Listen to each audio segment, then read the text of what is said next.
नमस्कार मित्रों, स्वागत है आप सभी का आपके अपने YouTube channel let's learn with Harpal Saini पर। दोस्तों, आरआरबी, एनटीपीसी और ग्रुप डी के लिए मैं लेकर के आऊँ एक बहुत ही इंपॉर्टेंट सीरीज, और ये सीरीज है प्रीवियस ईयर क्वेश्चंस की। बिकॉज आपको पता है किसी भी एग्जाम के अंदर आपको वास्तव में 100% कामयाबी चाहिए, तो हमें सबसे पहले जरूरी है कि हम प्रीवियस ईयर के ट्रेंड को जाने, उसका सिनेरियो को जाने, किस तरीके के क्वेश्चन उस एग्जाम के अंदर पूछे जाते हैं। और बहुत सारे जो आपके रिक्रूटमेंट बोर्ड्स हैं वो एग्जाम्स को क्वेश्चन पेपर हैं या क्वेश्चंस हैं उनको रिपीट करते हैं, और आरआरबी एनटीपीसी में भी अब से पहले देखा गया कि क्वेश्चन 15 से लेकर के 20 बार भी सेम डिजिट के साथ क्वेश्चंस को रिपीट किया जाता है। इसलिए अगर वास्तव में आप चाहते हैं कि रेलवे के अंदर आपको कामयाबी मिले, तो सबसे पहले जरूरी है कि हम प्रीवियस ईयर क्वेश्चन है उनको सबको सॉल्व करें, जिससे कि हमें कंसेप्ट है वो बढ़िया ढंग से समझ आए और हम एग्जाम की रणनीति को ठीक ढंग से बना पाए। दोस्तों, अगर आप हमारे यूट्यूब चैनल पर नए हैं तो सबसे पहले आप चैनल को सब्सक्राइब कर दे, पास में जो बेल आइकन उसको प्रेस कर दे, जिससे कि आने वाले वीडियोस के लेटेस्ट अपडेट्स हैं वो सबसे पहले आप तक पहुंचते रहे। तो शुरू करते हैं आज की ये सीरीज, और इस सीरीज के अंदर जो पहला क्वेश्चन है वो मैं आपके सामने लिखता हूं। क्वेश्चन नंबर 1 देखिए, और क्वेश्चन नंबर 1 है वो है भाजकता के नियम से। प्रश्न संख्या 1 है आपके पास, ये कौन सी संख्या 4 से पूर्णतः विभाजित है। कौन सी संख्या है जो 4 से पूर्णतः विभाजित है, आपको बताना है। और ऑप्शंस आपको 4 दिए हुए हैं, वो है 56, 32, 654। ये 56, 32, 654। ऑप्शन बी आपको दिया हुआ है 65, 42, 176। 65, 42, 176। ऑप्शन सी आपको दिया हुआ है 72, 53, 566। और ऑप्शन डी आपको दिया हुआ है, और वो है 41, 87, 290। ये वो क्वेश्चन है जो प्रीवियस ईयर में आपसे पूछा हुआ क्वेश्चन है। अब देखिए, 4 से भाजकता का नियम मैंने आपको पहले पढ़ाया हुआ है। अगर आपने वो वीडियोस हमारे नहीं देखे भाजकता के नियम से, तो प्लेलिस्ट में जाकर के उन सब वीडियोस को देख ले। उसमें सारे जो नंबर्स हैं उनसे भाजकता है उसका पूरा का पूरा कंसेप्ट बहुत बढ़िया ढंग से डिस्कस किया हुआ है। चलिए इसके अंदर देखते हैं 4 से भाजकता का नियम। दोस्तों, मैंने डिस्कस किया था कि जो अंतिम 2 अंक है, इकाई और दहाई स्थान पर जो अंक लिखे हुए हैं, अगर उनसे बनी हुई संख्या 4 से पूर्णतः विभाजित है, तो उस पूरे नंबर के अंदर 4 का पूरा भाग कंपलसरी है कि जाएगा। तो देखिए, हम चेक करेंगे इन अंतिम 2 अंकों से बनी हुई संख्या में 4 का भाग जाता है कि नहीं। जिसमें भी 4 का भाग चला जाएगा वो संख्या 4 से पूर्णतः विभाजित होगी। तो देखो 54, 4 एकम 4, 4 तिया 12, यहाँ पर 2 शेष बच जाएगा, इसलिए नहीं जाएगा। ये देखो 4 एकम 4 बचे 3, 4 नाम 36, और वैसे भी आपको पता है 19 चौके 76, तो इसमें 4 का पूरा भाग चला जाएगा। यहाँ पर 4 एकम 4 बचे 2, 4 6 के 24, 2 शेष फल बच जाएगा, ये भी मिल जाएगा। 4 दूनी 8 बचा 1 9, 4 दूनी 8, 2 शेष हो जाएगा, इसलिए इसमें भी नहीं जाएगा। तो संख्या है आपकी ऑप्शन बी, इसमें 4 का पूरा भाग जा रहा है। इसलिए यही वो ऑप्शन है जो आपसे पूछना चाह रहा है कि इनमें से कौन सी संख्या 4 से पूर्णतः विभाजित है। तो चलिए दोस्तों, ये था क्वेश्चन नंबर 1 जो कि आपसे भाजकता के नियम से पूछा हुआ था। क्वेश्चन नंबर 2 देखते हैं।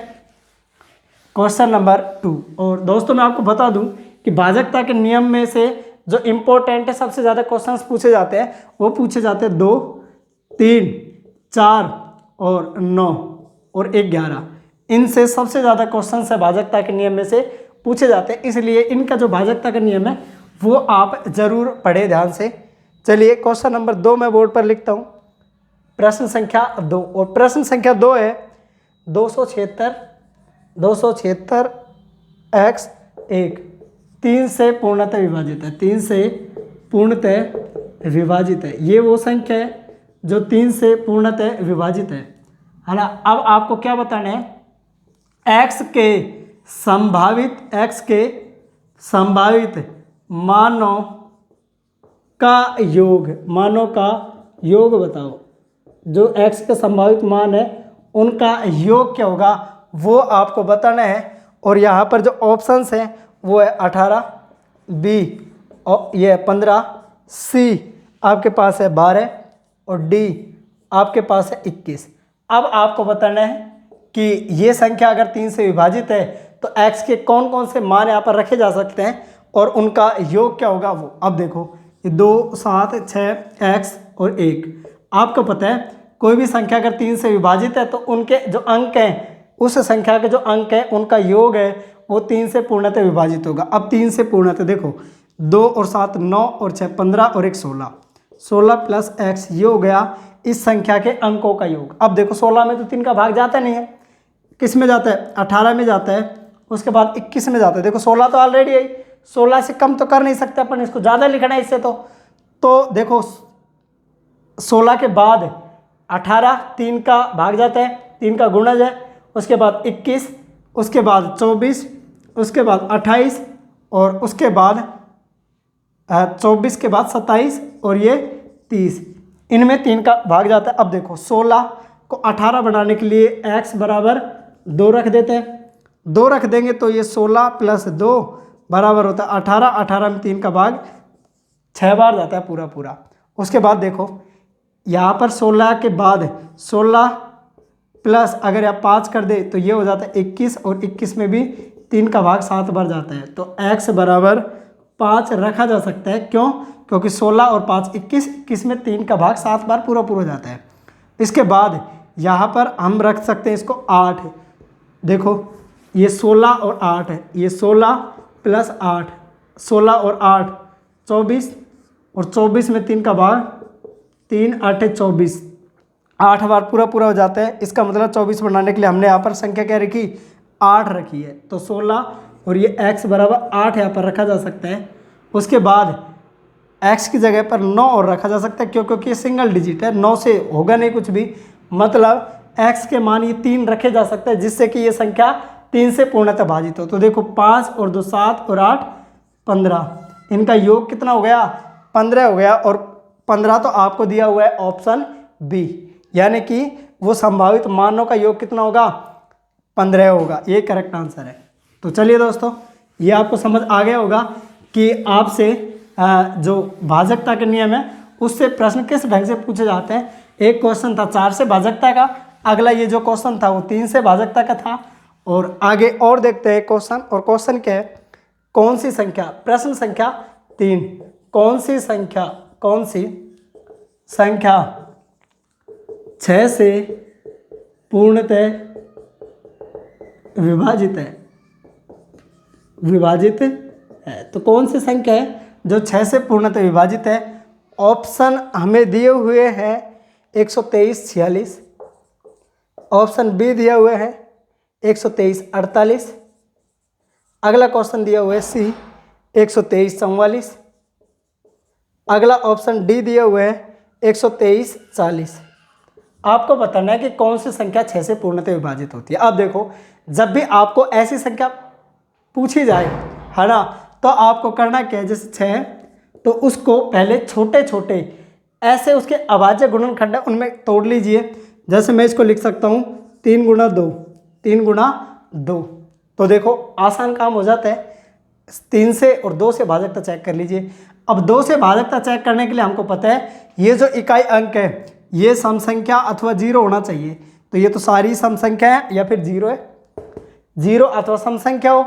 उसके बाद 3 से भाजकता के नियम अभी हम देख चुके हैं कि जो अंकीय मान है, अंकों का योग है, वो 3 से विभाजित होना चाहिए। अंकों का योग करके देखते हैं, 2 1 और 2 3 और 3 6 और 4 10 और 6 16, 16 में 3 का पूरा पूरा भाग नहीं जाता है। आगे देखो 1 और 2 3 और 3 6 और 4 10 और 8 18, 18 में 3 का भाग पूरा पूरा जाता है 6 बार, तो इसलिए ये 3 से विभाजित है।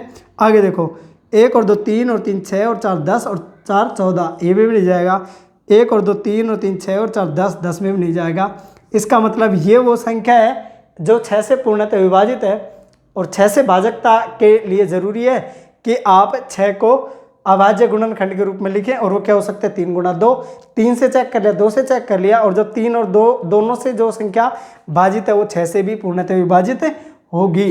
तो उम्मीद करता हूँ आपको 6 से भाजकता का नियम है वो समझ आया होगा दोस्तों। उसके बाद पढ़ते आगे और कुछ क्वेश्चन और देखते हैं जो कि आरआरबी या फिर आरआरबी के एनटीपीसी या ग्रुप डी के एग्जाम्स के अंदर वो पूछे हुए हैं। क्वेश्चन है, प्रश्न संख्या आपकी है 4। प्रश्न संख्या 4 देखिए, कौन सी संख्या संख्या 9 से पूर्णतः विभाजित है। 9 से कौन सी संख्या है जो पूर्णतः विभाजित है? ऐसी कौन सी संख्या है जो 9 से पूर्णतः विभाजित है? ऑप्शन आपको दिए हुए हैं 290 39, ऑप्शन बी आपको दिया हुआ है 192 39, ऑप्शन सी आपको दिया हुआ है 171 39 और ऑप्शन डी आपको दिया हुआ है 312 39। आपको बताना है कि इनमें से कौन सी संख्या है जो 9 से पूर्णतः विभाजित है। और 9 से पूर्णतः विभाजित होने के लिए जो अंकों का योग है वो 9 से पूर्णतः विभाजित होना चाहिए। देखो जैसे ये है, योग करते हैं 9 और 3 12, 12 और 9 21 और 2 23।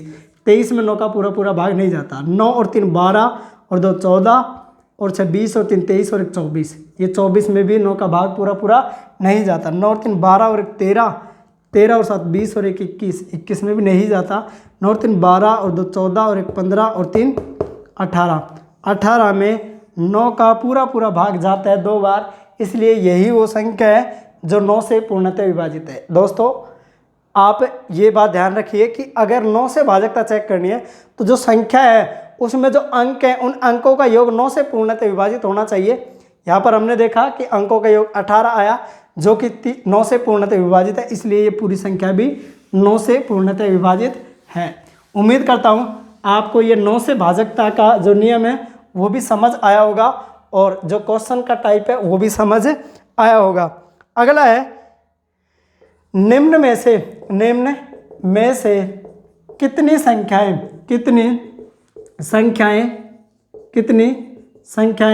175 से पूर्णतः विभाजित है? कितनी संख्याएं जो 175 से पूर्णतः विभाजित है ये हमें बताना है। और संख्याएं लिखी हुई हैं 500, अगली संख्या है 875, अगली संख्या है 1575, अगली संख्या है 1915, अगली संख्या है 2625, अगली संख्या है 2850, अगली संख्या है 3325, अगली संख्या है 4335। और आपको बताना है निम्न में से कितनी संख्याएं 175 से पूर्णतः विभाजित है। और ऑप्शन दिया हुआ आपको 4 5 6 7, 4 5 6 और 7। आपको बताना है कि कितनी संख्या है जो 175 से पूर्णतः विभाजित है। अभी हमने जब 6 से भाजकता चेक कर रहे थे तो हमने कि उस संख्या को आप अभाज्य जो गुणनखंड है उनके रूप में तोड़ लीजिए। 175 है, 175 के देखिए अभाज्य गुणनखंड करते हैं 7 और 1 8, 5 13, 3 से भाजित नहीं है, 5 से देंगे 5 या 15 16 17, 5 5 25, 5 से क्या 5 7 35, 7 एकम 7। इसका मतलब ये हुआ कि इस संख्या को हम 25 गुणा 7 के रूप में लिख सकते हैं। 5 5 25 गुणा 7, 25 गुणा 7 के रूप में लिख सकते हैं। अब आप 25 से भाजकता चेक कर दीजिए और फिर 7 से भाजकता है वो चेक कर लीजिए। तो 25 से भाजकता चेक करते हैं। सबसे पहले देखो 500 में 25 का भाग जाता है, ये 25 या 75 इसमें भी जाएगा, इसमें भी जाएगा। 15 में लास्ट में 15 नहीं जाएगा। वैसे देखिए 1900 में देखो 2500 को 100 में 4 बार जा रहा है, 1900 के 76, 1900 में 76 बार चला जाएगा, लेकिन 15 शेषफल बच जाएगा। इसमें भी जाएगा, इसमें भी जाएगा, इसमें भी जाएगा, इसमें नहीं जाएगा। तो ये तो संख्याएं हट गई जिनमें 25 का भाग नहीं जा रहा। ये 2 संख्याएं ऐसी है जिनमें 25 का भाग नहीं जाएगा। आगे चेक करते हैं 60 से। देखो 7 7 49 बचा 1, ये 10, 7 एकम 7, 3 शेष बच जाएगा। इसमें 7 का भाग नहीं जाएगा। इसमें देखिए 7 एकम 7 बचा 1, 7 दूनी 14 बचा 3, 7 पंजे 35, इसमें भाग चला जाएगा। इसमें देखिए 7 दूनी 14 बचा 1 15, 7 दूनी 14 3, 7 पंजे 35, इसमें भी 7 का पूरा भाग चला जाएगा। अगला देखिए ये 7 21 5 बचे, 7 7 49 बचे 3, 7 पंजे 35, इसमें भी 7 का पूरा भाग जाएगा। ये देखो 7 चौके 28 4 बार गया, 0 7 7 49, एक शेषफल बच गया, इसमें भी 7 का भाग नहीं जाएगा। इसमें देखिए 7 चौके 28 बचे 5, 7 7 49 बचे 3, 7 पंजे 35, इसका मतलब इसमें भी 7 का भाग चला जाएगा। तो देखो हमारे पास संख्याएं मिली 1 2 3 4, यानी कि 4 ऐसी संख्याएं हैं जो 175 से पूर्णतः विभाजित है। और 175 से भाजकता चेक करने के लिए मैंने 25 से चेक की, 7 से चेक की, क्योंकि 175 से भाजकता चेक करना डिफिकल्ट है। आप उसको अभाज्य गुणनखंड के रूप में तोड़ लीजिए, मतलब ऐसी दो संख्याओं के रूप में तोड़ लीजिए जिनका HCF 1 हो। आप यहाँ पर देख रहे हैं 25 और 7 का जो HCF हो 1 है, मतलब ऐसे दो संख्याएं या 3 संख्याएं जिनका HCF 1 हो, ऐसी संख्याओं में आप उसको तोड़ दीजिए और आप भाजकता चेक कर दीजिए। ठीक है, तो यह है तरीका जब आपसे बड़ी संख्या की भाजकता पूछी जाए। चलिए प्रश्न संख्या 6 देखते हैं। तो अभी तक आपसे पूछा मतलब जो 2 का भाजकता का नियम है, 3 का भी आ गया, 4 का भी आ गया, उसके बाद आपसे 25 का पूछ ही लिया है, 7 का भी आ गया। आगे और कुछ प्रश्न देखते हैं जो आपसे बोर्ड एग्जाम के अंदर पूछे हुए हैं। तो 3 से पूछा गया है, लेकिन वो अब हम करेंगे नहीं, 3 से एक बार कर लिया। अगला क्वेश्चन देखिए, प्रश्न संख्या आपकी है 6 और प्रश्न संख्या 6 सबसे बड़ी क्या है, सबसे बड़ी व सबसे छोटी 2 अंकों की अभाज्य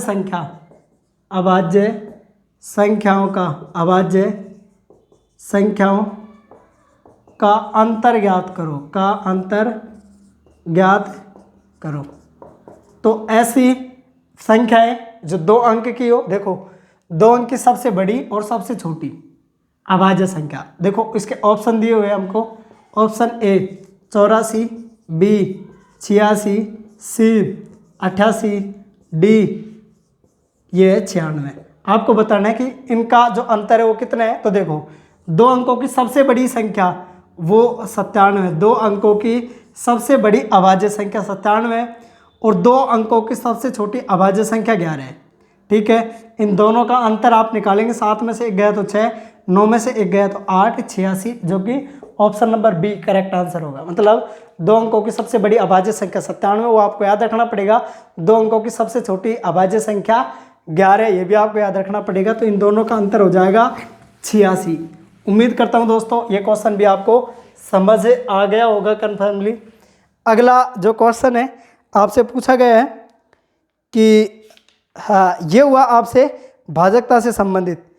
अब आप हैं और कुछ क्वेश्चन देखिए जिनके अंदर बहुत आसान सा कंसेप्ट लग रहा है। देखो जैसे प्रश्न संख्या 7, 2 संख्याओं का योग 2 संख्याओं का योग 9 है तथा उनके व्युत्क्रमों का योग 1/2 है। उनके व्युत्क्रमों का योग 1/2 है। इनमें से एक संख्या है, तो इनमें से एक संख्या है, इनमें से एक संख्या है। अब उनमें से एक संख्या कौन सी है? ऑप्शन आपको दे रहे हैं। ऑप्शन आपको क्या दिए हुए हैं? ऑप्शन नंबर ए आपको दिया हुआ है 6, ये 2, ऑप्शन बी दे रखा है 6, सी दे रखा है 5 और डी दिया है 4। ये आपसे आरआरबी ग्रुप डी 17 सितंबर 2018 में पूछा हुआ है ना। तो देखो क्या करना है, 2 संख्याओं का योग 9 है। ये मान लिया एक संख्या x है, दूसरी संख्या y है, दोनों का योग है 9। उनके व्युत्क्रम जैसे ये देखो, माना ये y/x, सबके नीचे एक तो होता ही है, तो ये x/1 है, तो ये हो जाएगा 1/x प्लस ये y/1 है, ये हो जाएगा 1/y। व्युत्क्रम का मतलब होता है अंश को हर बना दो, हर को अंश बना दो, और इनका जो योग आ रहा है वो कितना आ रहा है? 1/2। ये खुद एग्जामिनर हमसे बोल रहा है। इनका एलसीएम अगर लें तो वो xy आ जाएगा, x इसका इसमें भाग देंगे तो y बचा, y गुणा 1, ये तो y आ जाएगा, प्लस इसमें y का भाग देंगे x बचेगा, x गुणा 1 x हो जाएगा, और ये तो क्या आ रहा है? 1/2। अब देखो x प्लस y का मान कितना दे रखा है मेरे को? 9। तो देखो इसको करते हैं, ये x प्लस y का मान हो गया 9/xy इज इक्वल टू 1/2। अब देखो ये क्रॉस मल्टीप्लाई वज्र गुणा हो जाएगा, तो 9 दूनी 18। देखो ये क्या हुआ, एक्स वाई बराबर 18। अब देखो x प्लस वाई 9 है, x गुणा वाई 18 है। सीधी सी बात है कि ये 6 और 3 संख्या होंगी। 6 गुणा 3 18 और 6 और 3 9। तो अब इनमें से देख लो आप, 6 और 3 वो संख्याएं होंगी, इनमें से एक कौन सी दी हुई है, 6 दी हुई है। ऑप्शन बी आपका करेक्ट आंसर है। दोस्तों ये कुछ क्वेश्चन थे, वीडियो ज़्यादा लंबा हो जाएगा, इसलिए अगले वीडियो के अंदर हम और क्वेश्चन से वो डिस्कस करेंगे। आज यहीं तक करते हैं। उम्मीद करता हूँ आपको ये क्वेश्चन समझ आ रहे होंगे और साथ में ये भी समझ आ रहा होगा कि रेलवे में किस तरीके के, किस लेवल के क्वेश्चन वो पूछे जाते हैं, जो कि आपको हेल्प करेंगे बहुत ज़्यादा एग्जाम के प्रिपरेशन को सटीक ढंग से करने के लिए। तो दोस्तों बने रहिए, वीडियो को ज़्यादा से ज़्यादा आप शेयर करिए और बने रहिए। आगे के रेगुलरली आगे मैं वीडियोज़ है वो लेकर के आता रहूँगा पूरा, जब तक कि आपका एनटीपीसी और ग्रुप डी का एग्जाम्स है वो नहीं होता है। धन्यवाद दोस्तों, टेक केयर, बाय बाय।